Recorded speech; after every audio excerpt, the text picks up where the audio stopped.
One विभाग रे चाकिरी किंतु कोटी कोटी टंका संपत्तिर मालिक। आलिशान बंगला सांगकू घरे लागिथिबा गुटिए गुटिए कबाटर मूल्य आकलन करिबा मध्य मुस्किल।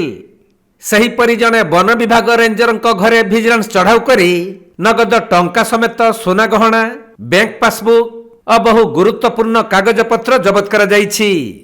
जगतसिंहपुर वन विभाग रेंजर राजेंद्र कुमार सामंतराय आय बहिर्भूत संपत्ति ठूल करिथिबा अभियोग होइथिला, जेउथिपई जगतसिंहपुर सदर थाना चाट्रा स्थित बासभवन, सरकारी कार्यालय, सरकारी बासभवन और तीर्तल थाना सामंतरायपुर गाँव रे थिबा तांको पैतृक बासभवन आदि 4टी स्थान रे एककालीन भिजिलेंस टीम चढ़ाऊ करिछि।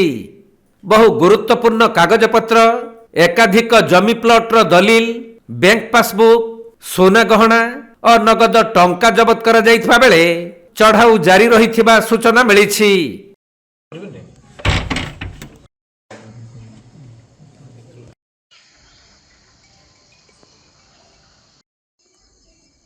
जगतसिंहपुर जिल्लारू वैष्णव राउळଙ୍କ रिपोर्ट, कोणार्क लाइव।